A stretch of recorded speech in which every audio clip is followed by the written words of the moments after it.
if you're anything like me and you just started wanting to be a filmmaker, you immediately went to YouTube after watching Interstellar or, something else like that. Um, Long list of movies. And you went to YouTube and you typed in how to become a filmmaker, and all of these YouTube videos are going to come up. And it's going to be these guys with huge camera rigs and all the money and studios that look like they're out of Pinterest. And they're just going to be telling you how to get success on YouTube, filmmaking, and how gear doesn't matter as they talk about their gear. Today, I'm going to be making you feel good about yourself, and I'm going to be making you feel better about just having something like this iPhone 7 that I started out with, and the screen has tape on it.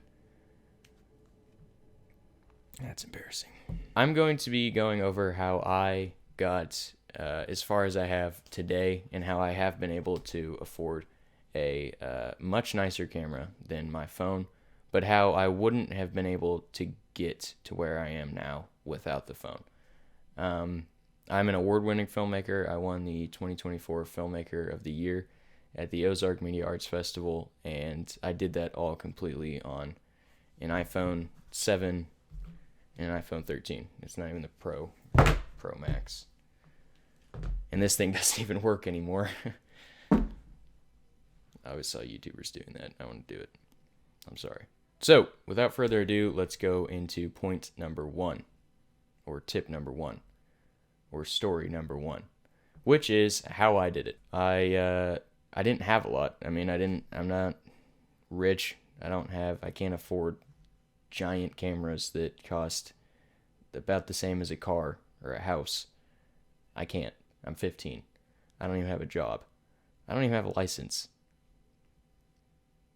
So I had to use what I had, and at the time it was that iPhone 7 that I just threw. But later on I got this iPhone 13, which is a lot better, which I'm going to be talking about this in any way. I'm not going to be talking about specific things iPhone has. If you're a Samsung user, you can watch this, or a Google Pixel, or if you have a camera, you can watch this. It doesn't have to be a phone. And if it is a phone, it doesn't have to be a newer phone. It's fine, guys. Just settle down. I just kind of started with watching movies and kind of looking at specific scenes that I liked and thinking, okay, well, how did they do that? Why did that make me feel one way? And then I'd just go out and make stuff. That's probably my biggest piece of advice to anybody, is to just make stuff. Don't give yourself excuses that you don't have the best gear and that you can't make it cinematic. That is false, and you need to stop right now. You're good enough. Okay? You are. So yeah, that would be my first point, is to just start making things. To stop worrying about if what you have is good enough, because chances are that it most definitely is good enough. My second tip would be, how do I do it? You just gave me this motivational pep talk and I'm ready to go. How do I do it? Well, it really depends on what you're using. I know, whoa, hey, chill. I'm not saying it like that.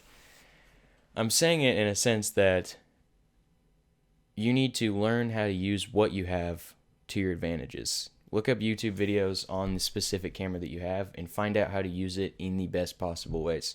For iPhone users, just as a reference, I recommend getting the Final Cut Pro camera app, because it's a lot better than the Blackmagic in my opinion. It gives a really cool lens effect on it that I grew very fond of, and just gives you a lot of control without overcomplicating it. But if you're on something like a small action camera, or just an old 90s digicam camcorder thing, that's still enough. Okay, look at the Blair Witch Project. It was shot on dinky little 90s handycams, and that movie has become a cult classic in horror, and really started a new genre of horror known as found footage, which is absolutely blown up. So really what got me my success was a film festival. Lucky for me, I had a wonderful film festival. It was a student festival called the Ozark Media Arts Festival, and I went in there. I submitted what I had, my demo reel that was completely shot on my iPhone, and I won against huge schools that had the best equipment, that funded these kids to make this stuff, and me, the homeschool kid, came in clutch. The point is if you have something like that, any film festival, enter into them. Enter what you've got, what you're most proud of, and see what happens. The worst thing that could happen in entering a film festival, this I tell myself every time, is you just don't get accepted. And if it's one that you have to pay to enter, I mean, don't do like huge ones like Cons or Canes or however you say it, Con Film Festival, where it's gonna be like $50 an entry. But if it's like $10-20, give it a shot. What are you gonna lose? That's one more thing that you're doing to enhance your career. For me, like I said, these schools that I was going up against had cameras 10 times better than mine, but it was the music, it was the editing, it was all of the things that I had learned, and I used just this phone to create something that I was truly passionate about. And if you're passionate about an art, if you're passionate about storytelling, and you're passionate about making films that people see and that people emotionally connect with, then the camera won't matter, okay? It's everything that you put into it. It's the script writing, it's the shooting, it's the way that you shoot, it's the dialogue, it's everything. And once you can learn to find your style and to grasp it, then you are already better than half of the people with expensive cameras, because you have something they don't. And that's creativity, and that's being an artist. So if you can get into this mindset, lastly, this is my last point, if you can get into the mindset of gear not mattering, that the stories matter, whenever you want to go to YouTube and look at a video about a camera, or you want to go look at a video on the best new camera to get, or the best new microphone to get, stop yourself and go watch a video on how to write better scripts. Go watch a video on how to make better character development. Go watch a video on how on shot ideas and how in camera techniques. The more that you harp on what you don't have, the more you're not going to make. And the more time that you spend wishing you had something is the more time that you're not making something.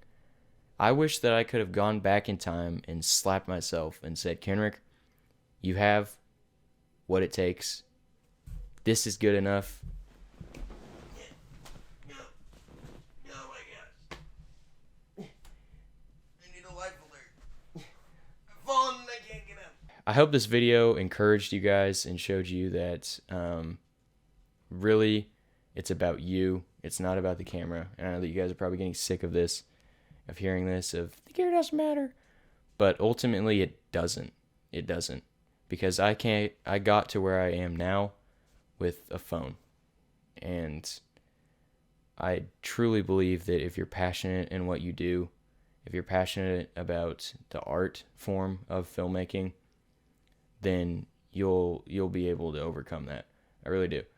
And if you can't get past it, if you can't tell compelling stories without a $1,500 camera, then maybe you shouldn't be telling stories in the first place. That's the hard truth. Thank you guys for watching. If you found this helpful or useful, like, subscribe, comment down below.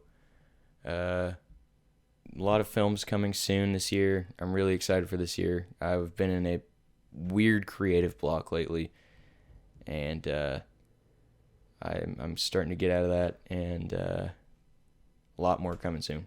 Been scripting a ton of stuff. It's on the way. Thank you guys for watching, and I will see you in the next video. Seriously, I need some